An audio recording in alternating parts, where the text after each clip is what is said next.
On this episode of ResiWeek, Monster is licensing itself, Dolby Atmos and Lizzo, as well as CEDIA's new Power White Paper. All this and more on this episode of ResiWeek. The network for the AV industry. What are you listening to? This is AV. This is AVNation. This is AVNation. This is ResiWeek, episode 200. I'm 100%. Support for AVNation is brought to you by Chief, the global leader in commercial AV mounting solutions. Welcome to ResiWeek. This is your weekly wrap-up of all the latest news and stories for the residential AV industry. I'm your host, Matt D. Scott for AVNation.tv.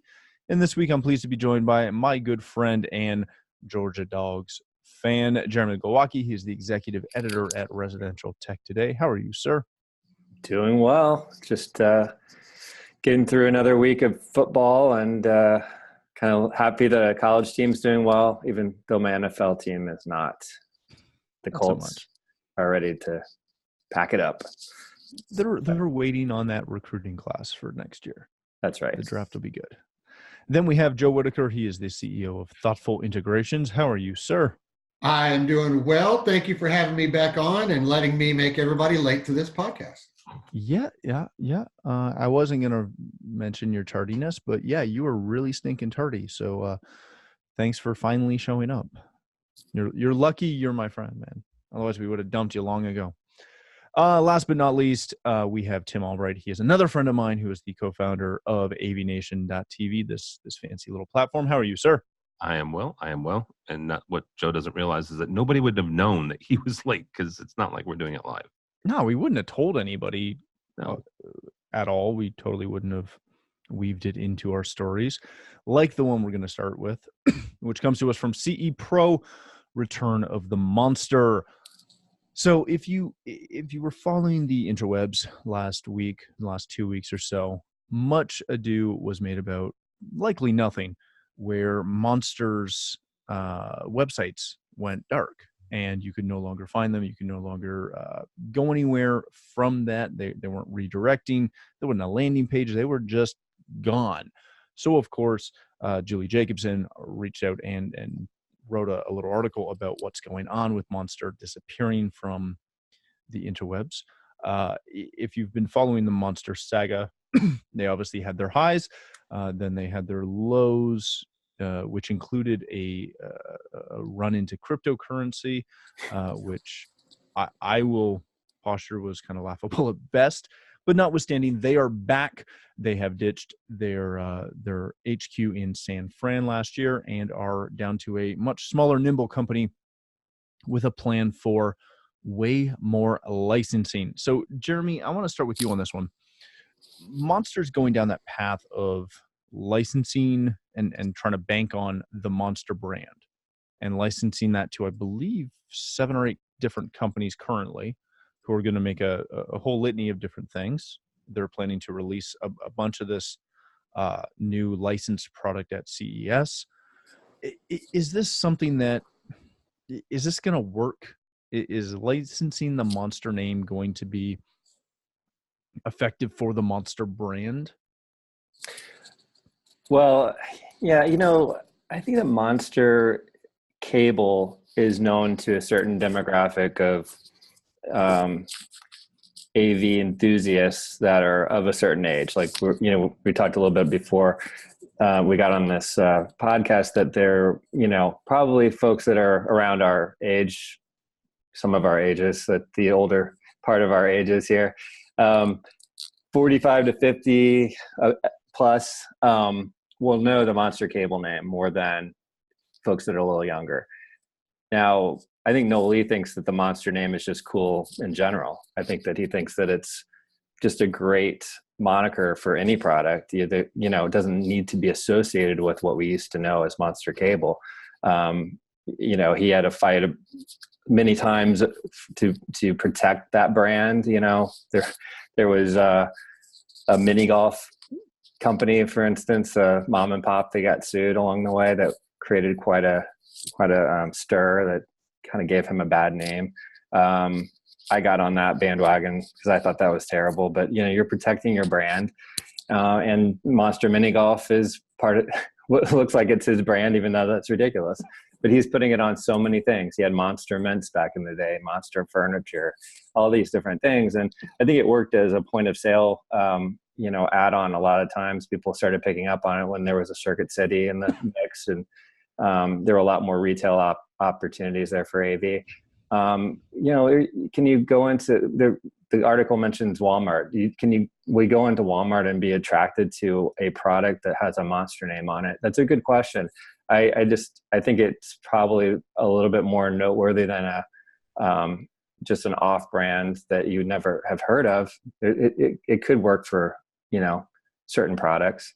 I think that the time probably is past though, and I don't see it really affecting sales that well. That's my opinion. We'll see what happens. Very good. Joe, when you see this, when you read this, you've been around and long enough to remember the good old days of Monster. Is this something that really walks that tightrope of damaging what, dare I say, little brand equity Monster has left, with all they're doing is licensing products? Now, on this list of people they're licensing to, one of them that we know and love is Vanko. I don't know what that is. I don't know what they're doing with Vanko, but is this something where... This is one of those conversations where I can't say too much. No. So it's a good and bad thing at the same time. I mean, I do remember back in the day where I used to make money hand over fist with Monster Cable and Monster Power. I mean, it was like unstoppable amounts of money being printed just by being a direct dealer with them. Flash forward to today with the, a Super Bowl commercial and, their headphone run and other things they've done. I really don't think the brand value is there anymore. Personally, it's just like they lost traction quickly. Now, with their licensing procedure, this harkens back to actually when Monster was big, because a lot of people don't understand that technically, for the most part, for a lot of it, Monster licensed the Monster brand to themselves. They didn't make their wall plates. They didn't make their cables, which makes it interesting with the Vanko play, because what a lot of people don't understand is if you went into Ace Hardware, that's one of those accounts, and you see in the wall plate section, the HDMI section, there are Monster branded wall plates. Monster branded, those, even at that time, were actually made by Vanko. You go back to Monster Power. Monster Power, they had a couple of pieces that they made themselves, but those were maybe a lot by like PF Power and a couple other Chinese manufacturers. Those weren't even made by Monster. So they used to license the name to themselves, so to speak. Now they're just turning it on its head and saying, well, hey, you used to make product X, Y, and Z for our brand. Why don't I just license that name to you now? We'll cut me out at the middleman, and you'll just pay me a licensing fee on the name. If that would have been a proposition 8 years ago, brilliant. It would have made waves, made everybody a ton of money. Now, Noel's got to figure out how to recapture that name brand before it's actually worth the X amount of dollars that it might have been worth a decade ago. But it's the same mechanism they've been using since day one. So to me, no surprises at all. Interesting. Tim, as one of the elders that I know on this call, you're kind of the era where Monster meant a lot, whereas for myself, being younger and more nimble, I don't remember it quite as fondly. Is this something where it really just, as somebody who, all kidding aside, you don't play in the residential space. You don't come from the residential space. You know it because of your association with us and what we're doing on, this kind of show. Is this something where that brand equity is, just as Joe says, not even really part of the conversation? Not at this point. I'll agree with Jeremy when he mentions Best Buy and Circuit City back in the day, and even Radio Shack, since you depending on how old I am. But it was the whole, these are gold tipped RCA connectors, for crying out loud, right? And they're gold tipped because they're better. It transported the audio better. It did whatever. The gold plated HDMI cables when they came out 15, 20 years ago. That was the play, right? These are premium, quote unquote, and yes, it's air quotes for that, cables. We can distinguish between cables and the quality of cables all day long. Whether or not gold plating makes a difference for an HDMI connector is yet to be seen. But at one time, Joe's right. 10, 15 years ago, it had a cachet and it had a certain brand equity.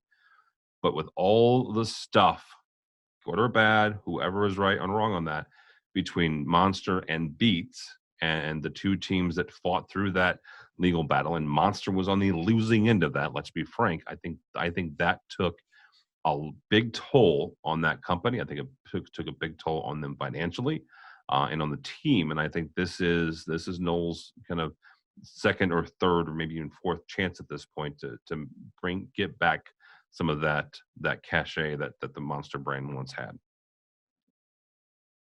Hey, thanks for watching the first segment of this week's episode. To catch the entire show, please click the link below or visit avnation.tv. That's avnation.tv.